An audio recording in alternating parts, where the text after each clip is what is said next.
Hello जी, राम राम जी। ओम नमः शिवाय। हर हर महादेव। तो हम सावन महात्म्य को सुन रहे हैं। तो आज मैं आपको सावन महात्म्य का 19वां अध्याय एकादशी व्रत और द्वादशी व्रत के बारे में बताऊंगी। भगवान शंकर ने ब्रह्मपुत्र सनत कुमार से कहा, हे मामुने, सावन मास के दोनों पक्षों की एकादशी तिथि के दिन क्या करना चाहिए उसे सुनो। एकादशी व्रत के संबंध में मैंने आज तक किसी को कुछ नहीं बताया है।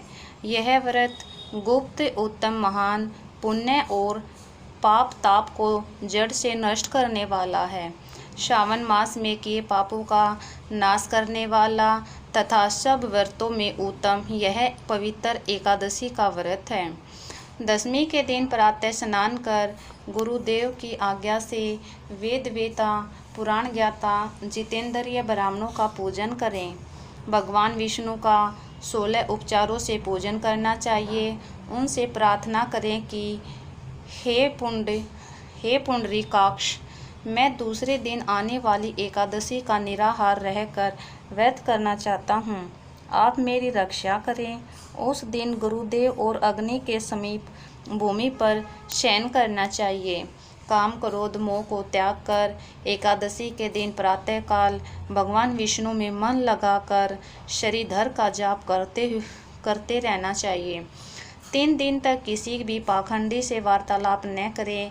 केवल इतना करने मात्र से यह व्रत मोक्ष को प्रदान करने वाला बन जाता है। दोपहर के समय पंचगव्य लेकर नदी के जल में स्नान करना चाहिए। नदी न हो तो कुएं के जल में गंगा जल मिलाकर स्नान करना चाहिए। भगवान सूर्य को नमस्कार करके भगवान विष्णु की शरण में जाकर वर्ण के अनुसार सब कार्य करके अपने घर को वापस लौटना चाहिए। घर आने पर श्रद्धा और भक्ति पूर्वक भगवान विष्णु का अर्चन पुष्प दीप धूप आदि से करना चाहिए। रात को गीत वाद्य और कथा सुनते हुए जागरण करना चाहिए।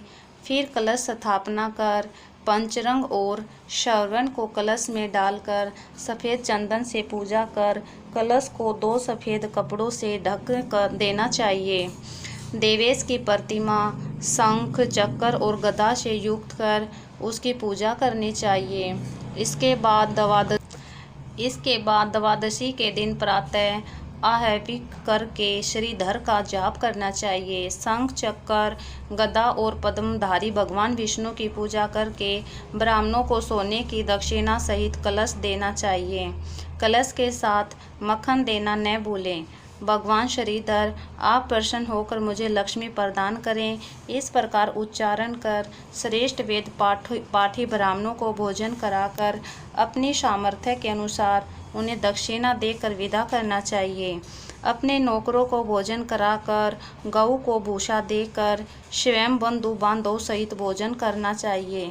इस प्रकार शुक्ल पक्ष और कृष्ण पक्ष दोनों तिथियों के व्रतों का विधान एक समान है। शुक्ल पक्ष में श्रीधर और कृष्ण पक्ष में भगवान विष्णु जनार्दन कहे गए हैं। अब मैं तुम्हें द्वादशी के दिन भगवान विष्णु के निमित्त पवित्रारोपण के संबंध में बताता हूँ।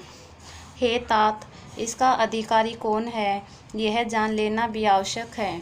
ब्राह्मण, वैश्य, क्षत्रिय और शूद्र और शौधर्म सतीत जनों को भक्ति द्वारा पवित्रारोपण करना चाहिए। स्त्रियों और शूद्रों को केवल नाम मात्र द्वारा श्री हरि का पूजन करना चाहिए। सतयुग में मणि का, त्रेता युग में श्रवण का, द्वापर में रेशमी और कलयुग में सूत द्वारा पवित्रा का निर्माण करना चाहिए। सन्यासियों को मानसिक पवित्रारोपण करना चाहिए।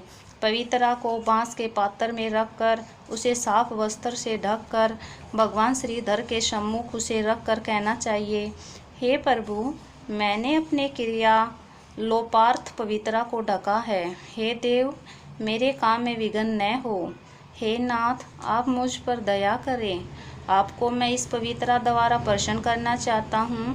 हे देवेश, आज से लेकर वर्ष भर व्रत नाशक काम क्रोध आदि न हो। आप तब तक मेरी सुरक्षा करें जब तक मेरा व्रत पूर्ण हो। कलश पर बाँस के पात्र में रखे पवित्रा की नम्रता पूर्वक इस प्रकार प्रार्थना करनी चाहिए। हे पवित्रा, 1 वर्ष तक किए अर्चन से प्रसन्न होकर आप विष्णु लोक से यहाँ आई हैं, अतः आपको नमस्कार है। हे देव, विष्णु तेज से उत्पन्न रमणीय और पापनाशक सब इच्छाओं के प्रदाता, आपके शरीर में पवित्रा को धारण करता हूँ। हे देवेश, हे पुराण पुरुषोत्तम, आप मेरे द्वारा आमंत्रित हैं, अतः आपका पूजन करता हूँ। आपको नमस्कार है।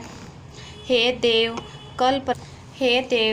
कल प्रातः आपके निमित्त इस पवित्रा को अर्पण करूँगा। इसके बाद पुष्प अंजलि देकर रात्रि में जागरण करना चाहिए। एकादशी के दिन अधिवासन कर द्वादशी को सुबह पूजा करें। गंध, धूप, चावल तथा हाथ में पवित्रा को ग्रहण कर कहें, हे देवेश, आपको नमस्कार है। इस पवित्रा को आप स्वीकार करें। 1 वर्ष तक पुण्य फलप्रद पवित्रा से निवेदन करें, आप मुझे पवित्र करें। हे देव, आपके सुप्रसाद से मेरे से जाने अनजाने में जो पाप हो गए हैं, उन पापों से मैं पवित्र हो जाऊं। मूल मंत्र द्वारा पवित्रा को संपुटित कर नैवेद्य देना चाहिए। मूल रूप से अग्नि में घी पायस द्वारा हवन करना चाहिए। इसी मंत्र द्वारा पवित्रा को विसर्जन करके कहें, हे पवित्रे, 1 वर्ष तक किए मेरे अर्चन को सविधि परिपूर्ण करें। हे पवित्रे, विसर्जित हो, विष्णु लोक को लौट जाएं। इस प्रकार कहकर उसे ब्राह्मण को दे दें या जल में विसर्जित कर दें। हे वत्स, जो मनुष्य हरि का यह पवित्रारोपण करता है, वह इस संसार में आनंद भोग कर अंत में विष्णु लोक को चला जाता है। ओम नमः शिवाय।